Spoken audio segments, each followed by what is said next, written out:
Well, I think we can begin. It's noon. Thanks so much for being here. This topic arose as a result of some of the greeters at St. Paul's on Sunday mornings having some encounters that they didn't know exactly how to handle. And I've used it right here. No? I got it first. Pony, you walked in at just the right time. Pony heads up the greeters at, not greeters, ushers at St. Paul's. And so because we're the first congregation of the service on Sunday morning, I think some of the Sunday morning was folks just see the doors are open and a few have come in, and so we've had some encounters that have not gone so well, and we've had some that have gone really well. Yeah. But the idea was, how do we better meet and be present with the unhoused folks that we encounter, and what might be considered in this particular facility? So we're glad that Lisa was willing to come and speak to us. Lisa is an outreach specialist, social worker at Outreach Fort Collins. Yep. I'm on the board of Outreach Fort Collins, and she has information about outreach, and she'll share about that as well. I brought things for the office too. I saw you printed these. Yep. So I grabbed a big handful. Thank you. So can you start with what outreach does? Sure, yeah. Can we go around and do names? I know every face, but I don't know every name. Is that okay? Great idea. Cool. Way to start. Yeah. I'm Wells from St. Paul's. Okay. And she's are you an administrator, right? Okay. I'm Carrie Anderson from Mary Magdalene. Okay. I'm Roseanne Emerald, I'm pastor at Mary Magdalene. Lori Goodham from St. Paul's. Okay. Deanna Andrist from Trinity, from the office administrator. We go in. I know. Pony from St. Paul's, Pony Davis. Okay. I'm Judy Matthews from St. Paul's. David Floyd, Mary Magdalene. Betsy Perna from St. Paul's. Kathleen Baberton, St. Paul. And I'm These two came in. Oh, hi, yeah. Gary Piper, St. Paul's. Okay, Piper. Cool. Thanks. I am also a member of Trinity, and I've been here 15 years, maybe. Parker and Palmer, Dana's kids were teenagers in a high school youth group when I helped out with that back then. So, so kind of a weird and a helpful crossover of like, I understand the building, I understand the issues in the park, like a good crossover. So, an overview of Outreach Fort Collins. So Outreach Fort Collins has been around almost 10 years. And at the very root, we're a street outreach team. Primarily working with folks experiencing homelessness. We were designed in the very beginning, and I'd say still have this intent, but it's expanded because there was issues of disruptive behavior in downtown. And a group of folks got together, first kind of some business owners, then including other providers and the Downtown Development Authority to kind of say, like, how do we deal with disruptive behavior downtown? You know, downtown's the cute walkable area, and if there is something that is disruptive or a perception of safety issue, even if it's not unsafe, someone crosses the street and then it's like, oh, they're all missing my business because this feels unsafe. And so business owners were frustrated. The police get called, and it's really expensive for 3 police officers to show up when there's nothing illegal happening. And then the folks who were homeless feeling like they're being harassed when really they're sitting on a park bench with their friends, which is a completely legal thing to do. So that was kind of the precipice of Outreach Fort Collins starting. Lots of story, lots of backstory. Ultimately, came together. We started as a small team of 3, just focused in the downtown area. Over time, we have expanded to a much broader coverage area, and we're a team of 10 at this point. We have 1 position open, but would be a team of 10. And so we do kind of 2 main things. We do proactive street outreach, primarily with folks experiencing homelessness, and we tend to work more so with people who are unsheltered. So they're choosing or not able to stay at Rescue Mission, Catholic Charities, or Family Housing Network. So going out on the street, on foot, sometimes, you know, like we might drive to South Fort Collins and then walk to that area, out proactively engaging with people, trying to help them meet needs and get them connected to other services that already exist in town. So that's kind of one side of it. And the other side is we do a response-based outreach. So everybody can take one of these and pass them around. So this is our call sheet. So we give this out, and we also do proactive outreach with small businesses, with large businesses in our coverage area, giving out this call sheet, telling them when to call us. So we serve as a response team when we're open to all those issues that make you go, somebody should do something. But it is not a call for a person in a uniform who has red and blue lights on their car. It's not a medical emergency, nothing illegal is happening, no one's safety is being threatened.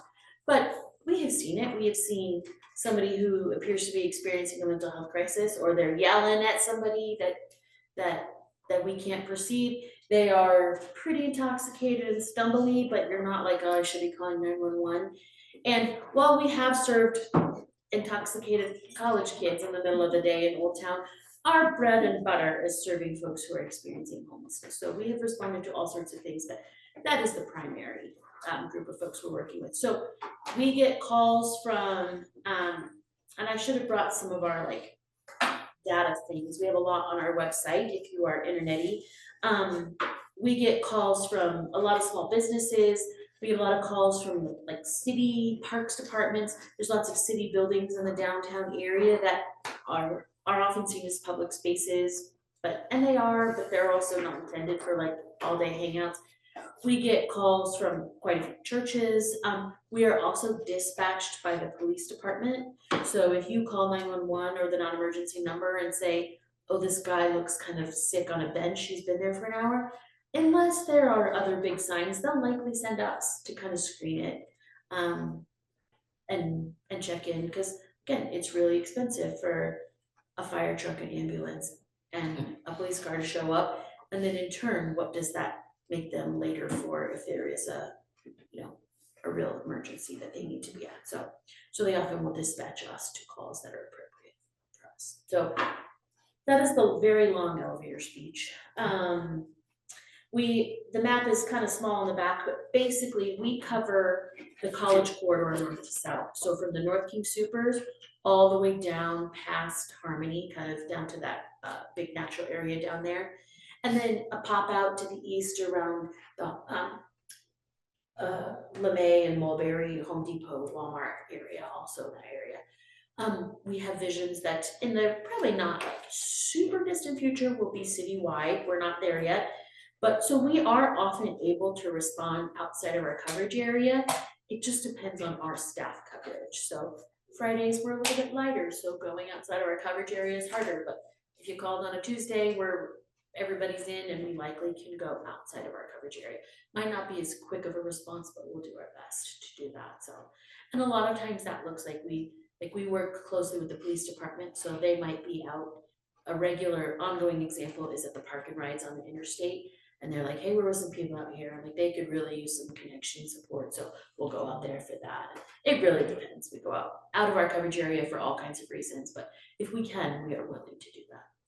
And that helps us learn more as we're not actively preparing to expand, but it's on the horizon. And you notice they're not open on Sundays. Yeah, so that is one hard thing. And also we do a lot of this kind of meeting with small businesses, done it with churches. We did it years ago. We talked, there was a gentleman that was kind of living in the trees over here that there was issues. So we do this sort of thing a lot to talk about ways you can approach boundaries, all that kind of stuff. So even though we can't respond on a Sunday morning, the intention is to kind of help build some skills and decisions around what is this group's decision on how you're doing it. What questions you have about outreach? I'm sorry, I didn't get your name and your card. I did not bring my cards, but my name is Lisa Dunworth, and you can put it on there. I'm so sorry about that. That's okay, no worries. I should have brought my card. You're funded by the city? So we do get, not solely, we're an independent 501c3. We get a fair bit of money from the city. We also have private foundations and grants that fund us. We have a couple of grants through the state of Colorado. We have private donations. If you're interested in becoming an ongoing donor to Outreach Fort Collins, I would love to talk to you about that too. Or a board member representative we're talking. We have fundraisers, so a lot of different ways, but we do get money from the city, yes. And the county.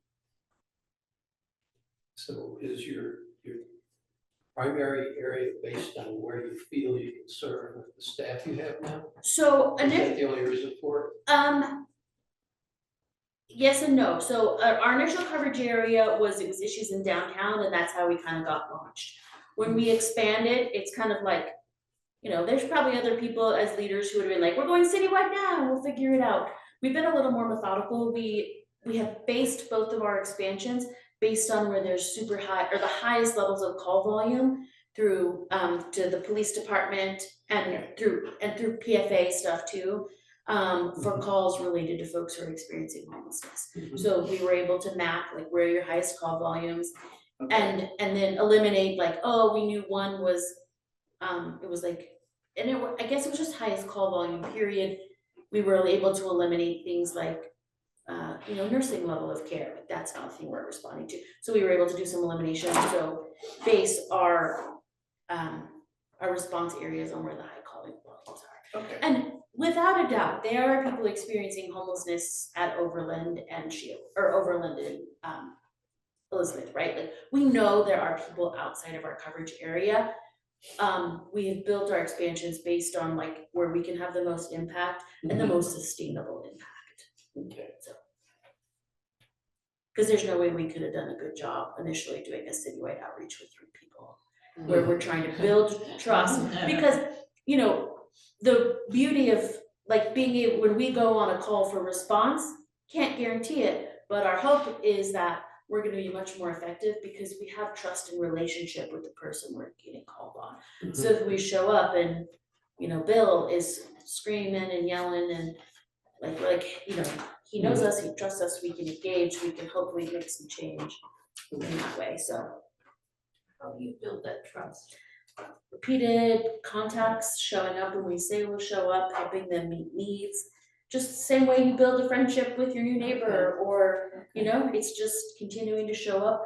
We really focus on person-centered outreach, so if a person identifies these are the things they want, great, we'll help you work towards those.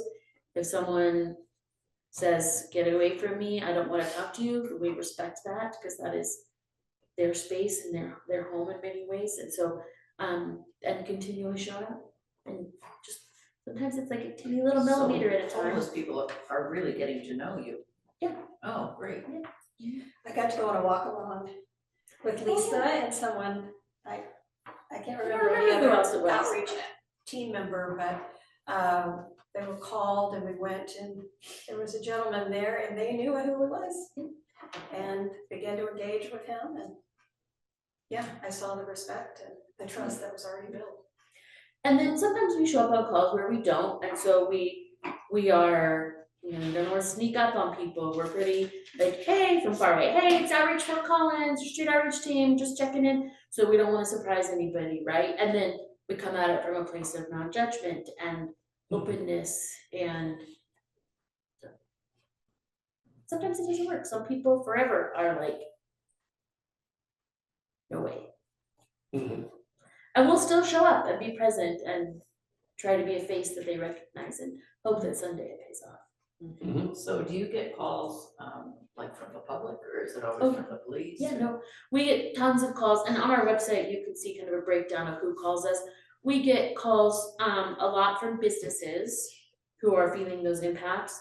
We get calls through the police department, routed from callers coming into them. We get people that live or are visiting in our coverage area,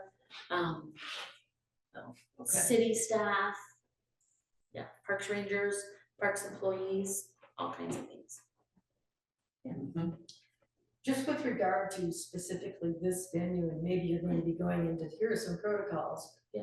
But that day that, there was a young woman here, someone had let her in, which, you know, fine, offer them a cup of coffee, whatever. But at that time, one of the parishioners, while we were having, our church time, her little girl, you know, is coming in and out and all around, and I just thought that that's not a safe situation without some kind of supervision for that little girl. Do you wanna jump into just issues, do you wanna, like, That do was you have just a mine, vision? that's why for- I was kind of like, Yeah, whoa, we need Do you have a some. vision for like the direction of the conversation? I wanted you to start with what you do. Yep. And then you ask if people have questions about Yep. what you do, and then make it more Kind of specific. specific. Go there? Yeah. Yeah. So, I mean, I'm flirting with my duality here, right? I'm a member in this building and I've been here for a long time and then also doing this role. I think my most generic answer is, I think that any business, church, community should decide what their boundaries are. This is what I tell small businesses all the time. Decide what your boundaries are, make sure all your people know them and they're applying them equally. And that you should approach those boundaries with kindness and directness. So in general, my experience here has been, and I can remember a Saturday being here and a lady coming in, you working with them, like the guy that was out back, and another incident on a Wednesday night supper, like, to me, and again, I'm kind of wearing my, this is a space that I belong to hat, but I want our, in my opinion, like, our church building is a welcoming, open place to people to be here when it's an open door place, right? So you're coming to worship, we would love to have you. We're having a Wednesday night Advent dinner, you're welcome to have soup with us, would you like to join us for worship? If, you know, that sort of thing. That does not mean that it is acceptable to find an open window and get in and sleep here at night when nobody's here, just because it's a church and churches should be accepting, right? We can be accepting of people and welcoming and also have clear boundaries.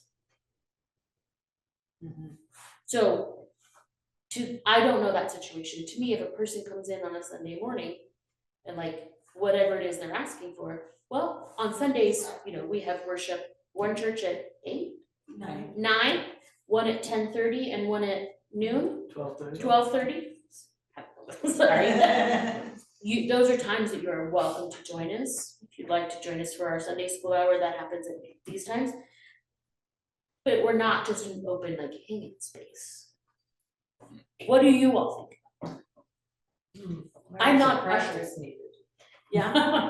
Well, I was maybe the one who let in the woman that you're talking about, maybe not. Well, she had some stockings that were kind of memorable. Some stockings. Those, I don't know, you see them down there in Louisiana, I mean, in certain neighborhoods. Doesn't matter about that, I'm Anyway, kidding, yeah. you would remember if you saw them, but Oh, the only thing is that it's just, it was, okay, so someone's hanging out, you know, having some coffee or whatever. Maybe we just, you know, like, let's not, maybe kids can't be running around the bathroom by themselves without being. Well, what about that child's parent? Or what, like, to me, that's the responsibility of the parent of the child that is a member here. Right, but they're not Right. thinking that anybody's in the back, that they don't know at that time. Well, I could, well. Don't, we don't have to solve it, we're just talking. No, I what, know, yeah. yeah, so my sentiment about inviting this person in, she was sleeping out on the front there. Yeah. And I walked by her and I thought, okay, well, are you gonna, are you gonna invite her in or are you just gonna ignore this? So I did invite her in, offered her a cup of coffee and a place to sit for a while, which she needed. Yeah, you know, no it was problem, like, yeah, no problem. and that, and use of the bathroom, but it was the family bathroom that I sent her to, so. I don't think it's the same person that we had trouble with later, in a different bathroom. But, and then kind of kept my eye on her to make sure that she continued to be appropriate and. Right, and I mean, I'm aware of situations where there were folks who've been longtime members that were inappropriate. And like, there was an expectation set, and if you can't live up to that expectation, like, then there will likely be consequences. Like, there's expectations in community, whether they're people that have been part of the community for a long time or are brand new to the community. So again, it's not my decision to make, perhaps it is staff's, and then take into account, approved council, whatever. But to me, it seems like if people are gonna be here, again, this does not mean 8 p.m. when choir's getting out and somebody wants to come in the bathroom. That does not, those are very different things, right? But offering an open door to strangers when we're here for worship and common time. And there can be boundaries in that too. If someone is so intoxicated that they're falling down, maybe the kind message is, gosh, I'm really worried about you. It doesn't seem like you're really safe. I'm gonna call somebody to come and check on you. And that's maybe a call to non-emergency and say, we need a welfare check. There's somebody outside who was sleeping here on the property and they are super intoxicated. Like normally we would be in the space of inviting them in, but this just doesn't feel I safe. like that, yeah, to make that distinction between. And I mean, I think that's a resource that we might not be aware of, that we could call a welfare check for someone that is incredibly intoxicated. Yep. The overall comment I have is that kind of guides me is that all people are welcome, but not all behaviors are Yeah. welcome. That's good. And I would add, not all people are welcome at all times, right? Because just because this is a church, a worshiping and a welcoming space, that doesn't, right? It's not the 8 o'clock when we're closing the door, because like, it's not, we're not a 24/7 welcome, unless we decide that that is something we're pursuing, and then there's still boundaries upon that. So on this call sheet, on the side with the dark chunk on top, in the middle here is this non-emergency number. So it goes to the same people that if you call 911, it just appears as you're calling non-emergency. So if you want to report something, if you're like, gosh, we've had this ongoing issue, or somebody broke in last night to the building, but it's not an active emergency, you don't need like lights and sirens coming, but you do need some form of response, using that non-emergency number is a great one. If you come in and there's somebody, just to use that example, stumbling around and looks really intoxicated, you don't feel like it's quite the right line to just invite them in for worship, I would probably go with that number and not 911, but also never be afraid to recognize. They would. If you're really debating it, just go high. It's totally fine. They have their own protocols for determining expediency for response. Well, I suspect that the challenge that we face regarding boundaries is to define them so that everybody agrees on them. Is that not correct? Are you looking at her or me? Both of Both of you. us, Well, all of you. yeah. Because what one person might feel very comfortable with, someone else might not. Absolutely. And that's, I do a lot of these sort of meetings like with small businesses in Old Town, for example. And so it is the owner, like there's this really cute boutique down on Oak. And like she's pretty comfortable talking to people, but then she's employing high schoolers and young college girls to run her store, and they might not be as comfortable. So what I always say, and I kind of said this already, is decide what your boundaries are as a business, make sure that everybody is informed. So, and then do your best to ensure that people are applying those equally to everybody. So we don't want a line in the sand for homeless folks and a line in the sand for people that are not homeless, right? That doesn't feel right. And what you said, people are welcome All here. people are welcome, All welcome, but all behaviors are not welcome, like that feels great. And you're right, like I have a very distorted level of like what is uncomfortable, because I have done this job for 10 years. And that doesn't mean that everybody has that level, but I don't know what the structures are, especially because there's 3 churches here. If it is a staff or a, what is the shared, thank you, the co-op, with staff input, I don't know if councils have to approve it, like that's above my pay grade on that in this decision, since I'm not. Create boundaries. Yeah, to determine what the boundaries are, and then it is maybe the co-op board or whatever to inform, so that whoever manages all the ushers, make sure people know all of that, or whoever, I know there's a group that has a thankless job of like doing lockups at night, so that all those parties are aware, and then of course, staff who are here during the day, so. We lived up in Granby, and we had a small chapel, and they used to do AA meetings in the chapel. And as a result of that, a guy living in a tent in the forest. I don't know, if I would say he was truly homeless, but he was a person who lived in the forest. Yeah, yeah, but in the summertime, or in the wintertime, he went to Texas. Anyways, he came to our little church, and he was welcomed, and he came for 3 years to our little church, and he'd have some interesting discussions with the priest who was in the middle of his sermon. You know, it wasn't to the point that anybody got upset. Yeah. And, but at the same time, he was banned from all the AA groups in the area because of his behavior at the AA meetings. And so what I'm driving at is the behavior can be different depending on how he's being treated. Totally, yeah, And time of day and. yeah. But our little church, he was a friend, he was a member, and everything went well. That's great. Yeah, I'm aware of members who were unhoused and still active parts of the congregation. And I mean, I'm grateful to not be in this position, but I think we hear the statistic, right, that many people are one paycheck, you miss a paycheck, these federal employees right now without pay, right? An extreme medical expense away from, I can't pay my rent, I'm gonna get evicted, like that. It is a very real possibility for many people in our communities, so. What is the status of a day, shelter for men, for women, for Sure. kids right now? What's going on with that? Yeah, If so. we were to send someone. Yeah.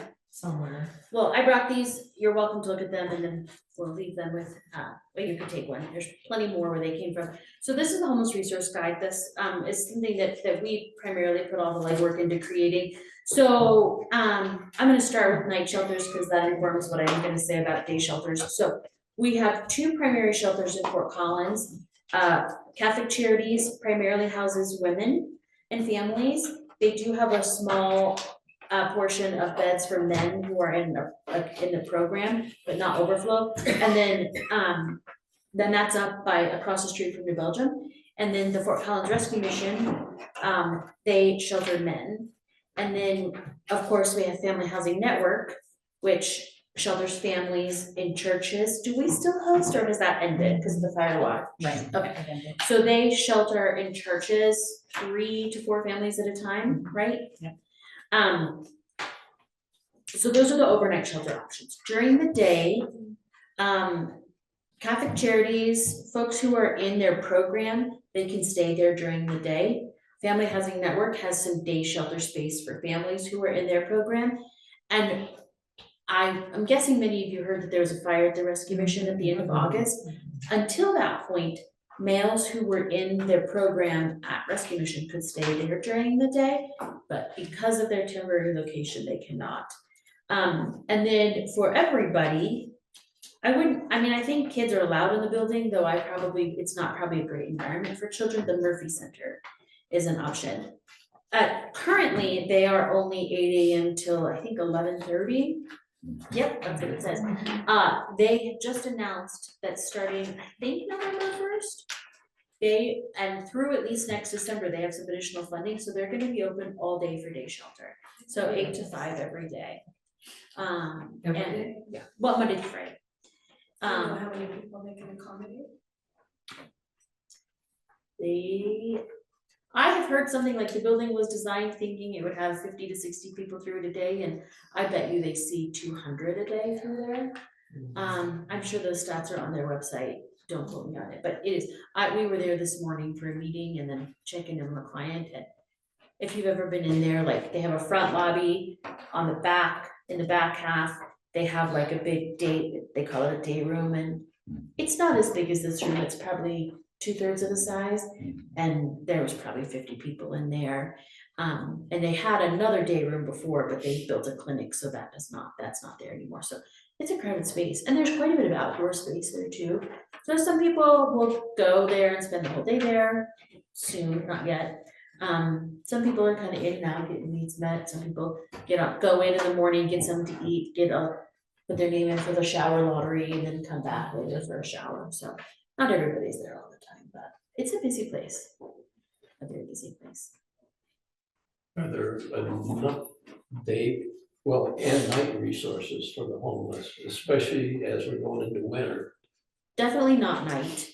I would say the Murphy Center meets a huge need. There are lots of people that choose not to go there. Because it's busy, it's overwhelming, if you're trying to avoid substances, you definitely don't wanna be there. My old dealer, my ex-boyfriend, my friend who beat me up, somebody, like any of the things could be there, so I'm avoiding it. So we see lots of people that choose not to go there. So the rescue mission in the warmer months, they have operated with a lottery, and so a lot of people just choose not to sign up for the lottery because it's warm and they'll stay outside. With the fire, they moved, and then in the winter for the last few years, they had a secondary auxiliary site, their winter overflow, and that's over off of Mason downtown, and it's a city-owned building, it's like old conference rooms and they put bunk beds in them. It's not ideal, but so because of the fire, they have everything moved over here right now, which decreased their capacity by 20.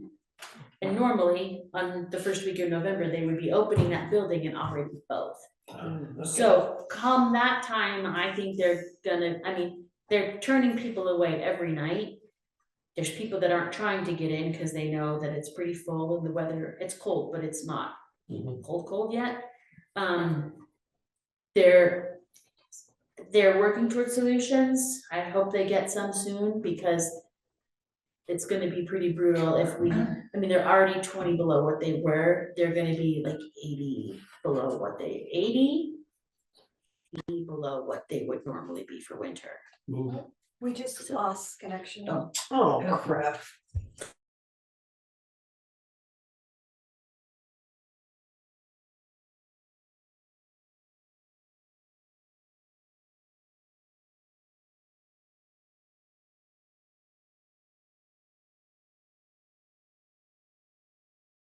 The new rescue mission, it's going to have a really extended day shelter space for everybody.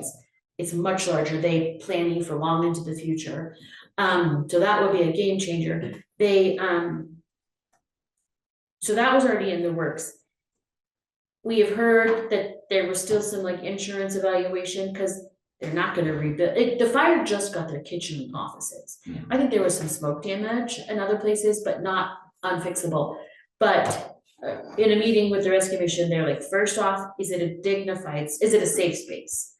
Second, is it a dignified space for our guests to be in? And third, is there a space, because it's a real crummy building that they have done a great job with, but there's one staff bathroom in the offices. And so if they don't have a space for the staff to get away and have a private bathroom that is not in the middle of the men's dorms, then I think that's another big factor. So I haven't heard final resolution yet. I know they're working with the city on alternate locations. I think there's an empty old business that they were looking at to move everything to. I think there's been conversations with churches about extending space. I think everything is on the table, and I would say I get updates on those things, but we aren't involved in those conversations. Who finances the mission? Who owns it, or? It's part of the Denver Rescue Mission, big Okay, picture. but that I think entity is what, city of It's a Denver? 501c3, like the Denver Rescue Mission. It's one of their programs. I don't know. I think a lot of their money is just private donations. They probably get money from, I think they get money from the Fort Collins one gets some money from us, well, the city of Fort Collins. And I'm sure Denver funds stuff, and I don't know, but I mean, I know I get their mailings for annual donations. So it kind of sounds like there's nowhere to send someone, but No, 7:30 in the morning or whatever. on a Sunday, no. The day shelters are closed on the weekends. On a Sunday, no. I would say encouraging people to use indoor public spaces if they're able to use them appropriately. The Cruder Library District is a very welcoming and open space to everybody. And it is very much behavior based. If, people can't just sleep in the library, but it is the last great place in the world where you can go. You're not expected to spend money. You can use the restroom, you can fill up your water bottle and sit in the AC when it's 100 degrees and you are welcomed there. So if people are able to do that, that's a good place to encourage them to go. And the library's open like at 9:30 or 10 now? I know that the Old Town one opens at 9 on weekdays. I don't know what time they open. Okay. It just makes it a little easier to have an alternative. It does, I To agree. talk about. Yeah. Okay. I wonder if, it sounds like developing some boundaries sounds like a good next step for us. I wonder if there are other instances that people might share, encounters that they felt like they didn't know how to handle or they had questions about. For the lockup crew and the groundskeeper or the property committee, it's the issue of where on the property will people be found and how are they using the property? And I think most of us probably have recognized campouts over near the river, down over here, sometimes along the, well, very close to the building. Oh, yeah, back with the AC vents or the heat. Yeah, well, They still hide out Right in here. there and by this door here to the north. So, you'll run into people frequently along the path where traffic from the neighborhood goes through. Oh, the grass path, yeah. Yeah, and onto the city property. Yeah. I think I have thought for a long time, and I say this with knowing that it's not a free thing to do, like particularly around the half wall with the name on it where all the AC units are behind the sanctuary. Like there's no gate on it, there's no lights, it's super dark back there. And there's no signs for no trespassing. There are, okay. To me, investing in a gate, even if it is on poles and it's, like a fence gate, it doesn't have to be like a hardcore steel one. I think there is there is more perception of this is private space if there's a gate with lock on it.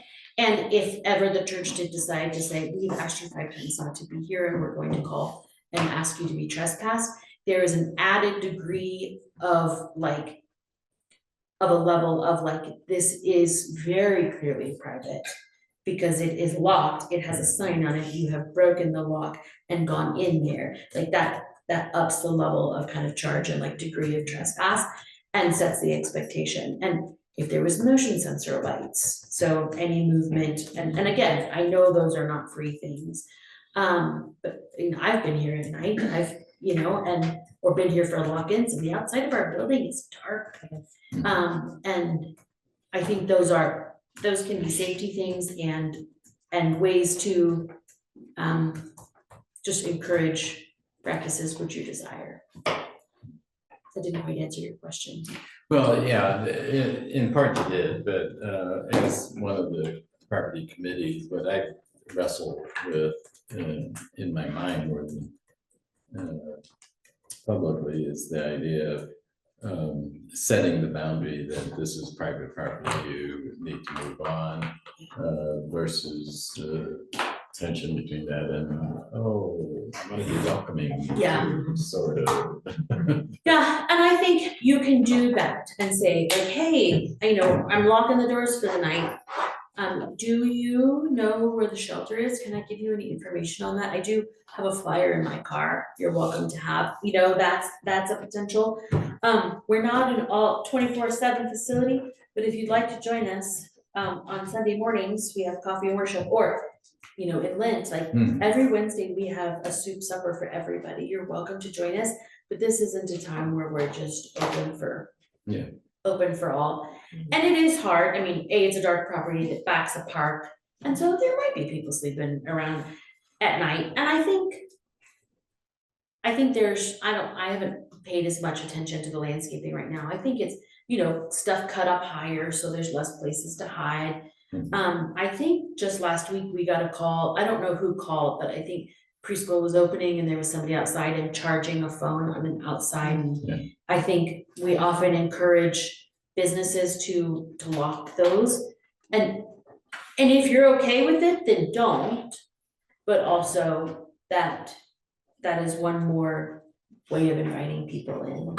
And that's been a topic discussed at the property Yeah. committee meetings, what to do with those outlets. Yeah. How do you manage them? Yeah. Do you want to lock them? Or do you want to have them accessible to people who need to charge? And one idea might be lock most of them, but if there, I don't know, is there an outside light that is on all the time? And only keep that one unlocked. Because, I mean, frankly, it's not just safety of people that are in this building, but it's also safety for people who are out there in the dark charging their phones. Like, Sure. can we increase safety for them too?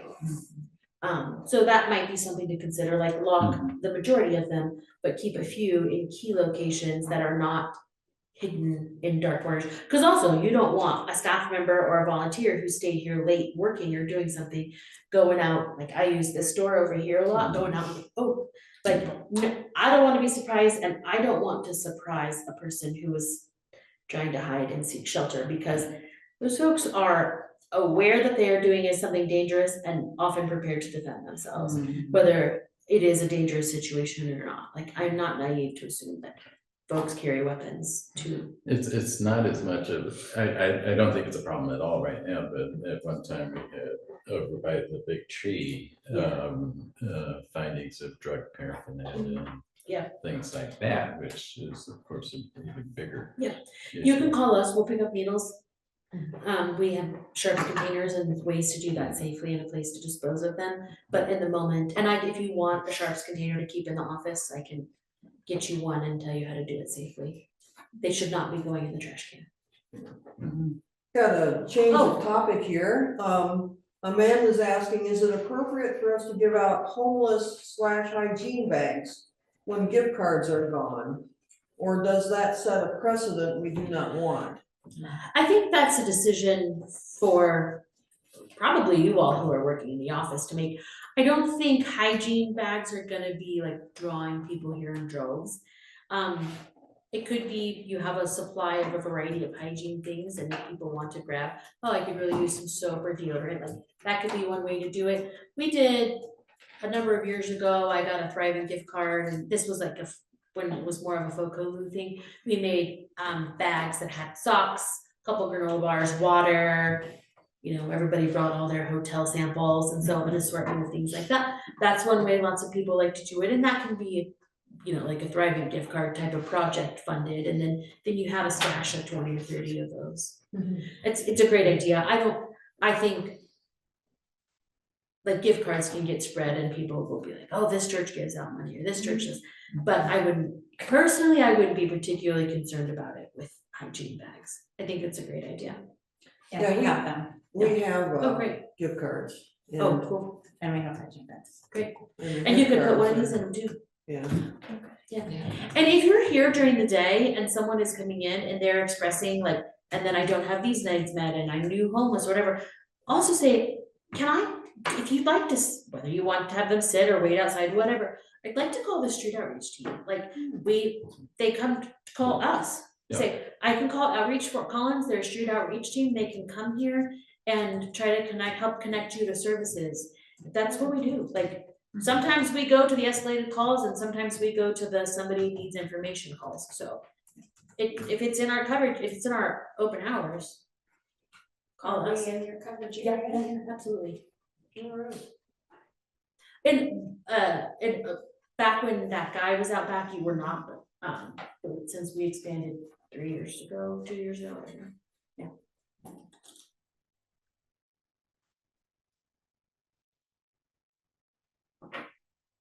So, yeah. So- Sounds like some of these things are things that we need to decide on together.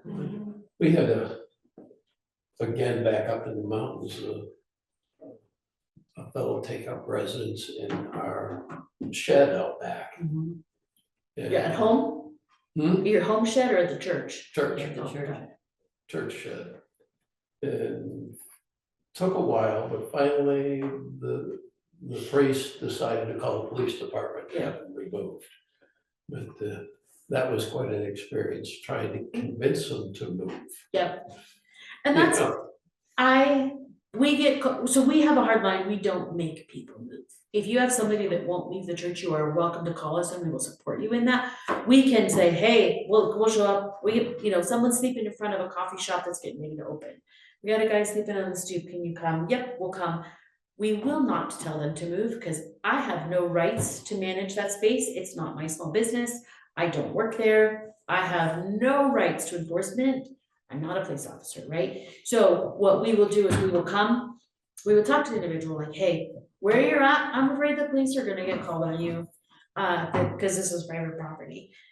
Here are a few places I might suggest would be better. You wanna go? Great, can I help you carry your stuff to the library or whatever that is, to the bus? Sometimes the business owner doesn't, like, maybe they're the only one working that day, so they are a little leery to tell somebody to leave on their own. So we can support them in being like a person in having that conversation, and then we can also offer the like, here's some other places to go.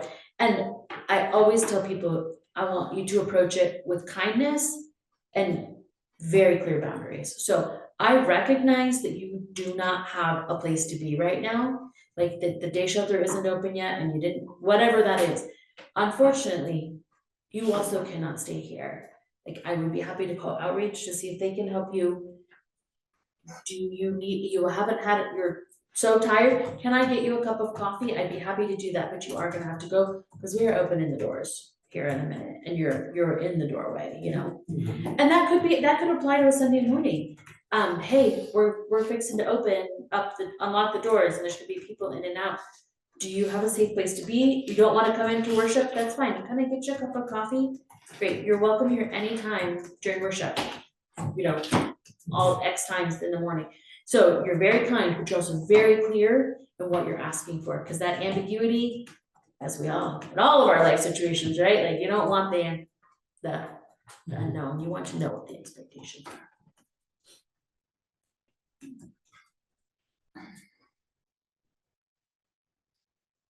I have a question. Does Shoot. the Spring Creek Park, are they allowed to stay in that by the city or? The Spring Creek what? On the trail? Trail. Legally, officially it is illegal to camp in the city, so no is the official answer. I would say it is not always police officers can choose to enforce or not enforce. When there is not space in the shelter, they tend to not ticket people because there's nowhere else to go. And I think there's also a recognition in our police department that we are not going to ticket our way out of homelessness. That will not solve the issue. It is often, like I have heard officers describe it, it is a tool in my belt. So if somebody is belligerent, if there are all these other issues and a ticket might deal with a variety of issues, I have seen people who find resolution and true help by getting into the legal system and getting referred to a court that is like their wellness court, or the municipal court has one called the Right Track, and that involves case management and counseling and all those things. So I've seen people have success through court mandated treatment and support. So it is a tool that sometimes used, but it is not.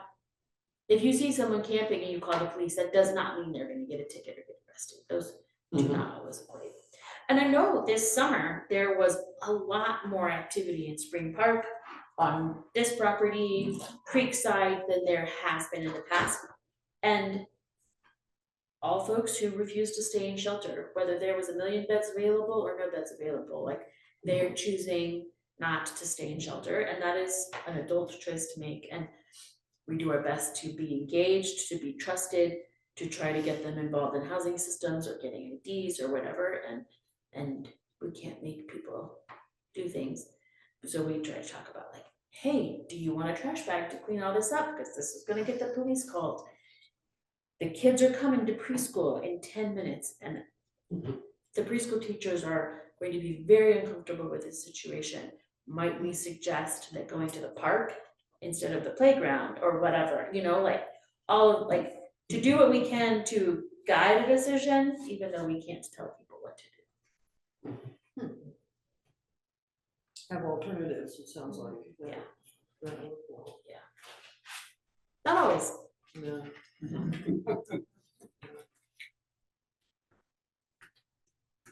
Other scenarios or questions? What do you, how, is there a way that you make a determination if somebody's got, mental health issues?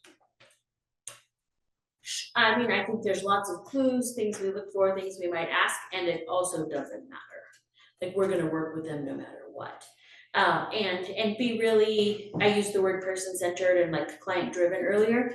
If they're talking about wanting help with their mental health issues or their substance use issues, then we have a variety of tools and resources. If someone is actively in crisis, whether that is, I'm so chaotic, I can't figure out what to do, or I need detox, or someone is imminently suicidal, and we'll call for the crisis team, the mobile crisis, they'll pick them up and take them to Longview. Okay. If it was an imminent, like dangerous, someone is actively and imminently suicidal, we would be calling 911 because they're gonna get here a lot faster and then dealing with the crisis ourselves until they get there, so. Is that crisis team access through 911? No, it is in here, it is under on the first page on the inside, Summit Stone Health Partners Walk-In Crisis. So it's just the main Summit Stone phone number. If you Google Summit Stone, it's their main line, and I think it's still extension 4 to the crisis team. So if you or anybody in your life is needing detox resources, I even heard them say one time, it was towards the end of the school year, and somebody who works there said, we have so many students here right now who are just at their limit of school mental health crisis overwhelm, and they needed, you know, a couple days of inpatient support at the crisis center. And you can phone in, you can walk in 24/7. Sometimes people get taken there in an ambulance. Well, I don't think they do ambulances, police cars, all kinds of things, so. And then PVH has their own like higher acuity too. Folks are higher needs, they might go to PVH, and there's a whole system between the hospital and Longview that they determine who goes where for needs. Excuse me, that Summit Stone number is the first one, the walk-in crisis services, or the second one? Just Summit Stone Health Partners path. So the Summit Stone Health Partners Path, that's the one at the Murphy Center. The one above that says walk-in crisis, that's the main line of Summit Stone. And that Trilby address is the new Longview Hospital that's way out there. Thank you. The path one is, there's a Summit Stone team that works at Murphy Center. And they have behavioral health and medical services there. They opened a clinic last year, so.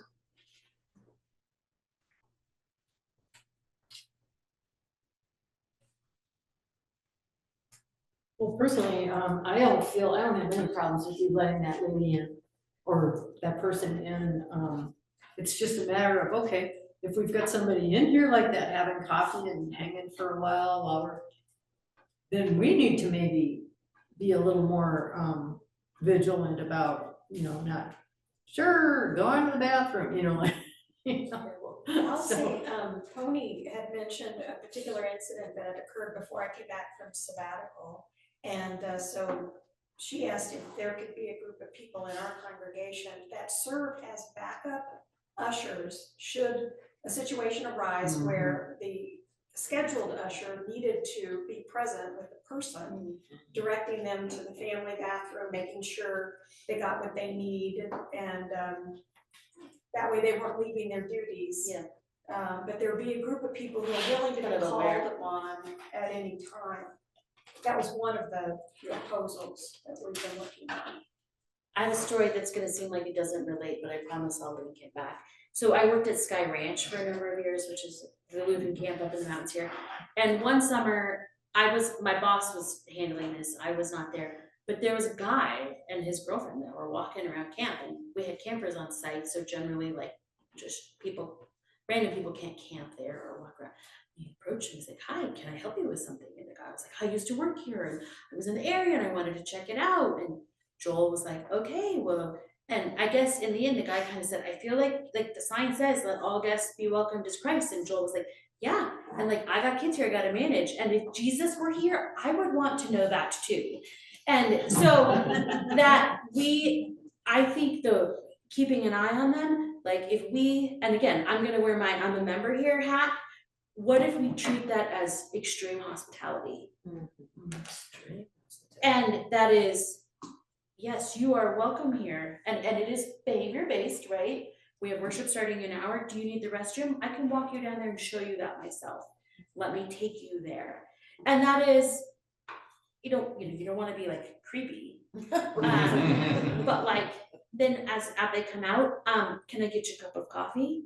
Great, let me sit you down here, what's your name, right? And you can treat that as an act of true hospitality and desire for relationship and welcome into our community. And also, I know you're here, because if Jesus were here, I would want to know that too. Thing is I guess that person was rummaging around in the kitchen at one point too. Really? So, it just establishing boundaries for the guests during extreme hospitality might not be bad too. And I think another thing would be to let, say, the person arrived at St. Paul service and they're still there, to let someone at Trinity Right. know that this guest arrived and here's where they are. That's a good idea, yeah. Yeah, there's plenty of overlap. I'm hearing some descriptions of boundaries and kind of policies. Yeah, and you're right, like it is weird if somebody came in at 8:30, if the doors get open, and then didn't want to leave until 1:30 when y'all are done. Like, that's weird. But is it bad? I don't know. Like, is that a behavior boundary? Yeah, I don't know how weird it is. It's It's a warm it's place. a quiet, Yeah. we're relatively normal, for lack of a better word, right? And there could be a degree of like, Coffee and cookies and, yeah, there could be a degree of like, hanging out in the kitchen's not good right now. Sorry, I'm gonna have to ask you to step out. Like we're prepping for hospitality hour. I'd be happy to get you a cookie. Or whatever that is, but it is not normal for strangers to be walking through the office, to be rummaging in the library, to be in the kitchen, to be in the back storage room of the kitchen, to be in this room or the confirmation room. Like there is a degree of like private spaces even in a shared public space. And so, And one of the challenges of this facility is that there are many doors that are open on a Sunday morning. And so lots of entry points and places that people could hang out where we don't even know they're there. well, and I mean, I have not heard nor gathered that it is an extreme problem to the point of like, maybe we should only have 2 doors open, like or anything like that. But that is a degree of a step further if it came to that, right? Like we have 2 main entry points, and there are plenty of us that have keys. Like if I needed to go in that door because I'm teaching high school, Sunday school, I could with my key. But like we could also choose to lock. We've got so much parking on this side, it's kind of hard, but. yeah, people would fight if we lock Yeah. that door. So, and I don't think we're there. Yeah. But it is a challenge. On the other hand, most of the doors do have windows, and so it's possible if you're going down the hall to kind of eyeball and see if there's anybody. And most of the classrooms are kept locked, right? I know like when I teach high school, like often Pastor Rick will open it before I get here, but I don't think it's probably been open but for 10 minutes by the time I get here. All rooms should be locked up for them used. Yeah. So that does help. Mary Magdala is probably, I'm sure it's the smallest community, and we have our service at 12:30 as TLC is moving out. What if we were to start a process of locking doors before our service, other than a couple of entry points? That seems like a great idea. But all of the Lutheran community could leave without, Yeah. could still get out. Mhm. Think about that. Sounds like a good idea. Well, and I assume, are you part of the walk-up crew sometimes? I am, I do Friday nights. I would assume there is some methodology of starting at one end of the building and coming We like did. in one direction, so it's not like somebody can sneak around. If people did that, lock the doors strategically, supposedly like earlier, does that mean that you don't have to check those doors, or do you just check all the doors? How does that work? I would still check. Uh-huh. My routine is, in good weather, for sure, is to go outside, check all the doors, from the outside, and then come into the building and go through the building and recheck doors. Yeah. And I'm always in the back of my mind, one of the precautions that was given when I first started doing this was that, we found a guy in the sacristy once who drank up all the wine. And Is that guy right? Yeah. you guys know that story. I remember that. So every time I go through it, that's in the back of my mind, and I'm thinking, when am I gonna run into that guy? That guy. Well, one thing though, that door, I think you were talking about that area that you were talking about, maybe should be fenced in. That door from the church to that little area in the back. There's a door. Just have to make sure if you're ever looking out or whatever, hold that door shut, because one day I went out there and, oh my gosh, hey, the door's already open. Yeah. And it shouldn't have Yeah. been, so that. And that's made true, it all night. but Yeah. those sanctuary doors. Yeah, they're hard to. Sacristy band could have come in through that, Mm. or. Now, he was able to get in otherwise. Or anybody. He's sober and healthy now, just so. He's doing everybody really knows. well. Yeah. Oh, really? You know, we're friends with him? Well, Oh, and okay, he was cool. a child, he He was grew up in he this grew up church, there. so it was very much a, this is Oh, a okay. safe space in my space, which is really beautiful. And his mom is buried here, so Yeah. that's Well, kind of. that cool. know, sure. Yeah. Wow, that's cool. Wow. Well, we had meant for this to be about an hour and we are over that time, I just noticed, so, I think as questions continue to percolate for us, feel free to send them our way, but it sounds like we have some next steps. And that's to develop some boundaries, or policies. Pastor Rick, did you have something you wanted to add? I see your face on the screen. No, I was just coming in and seeing what was going on. So I'm good.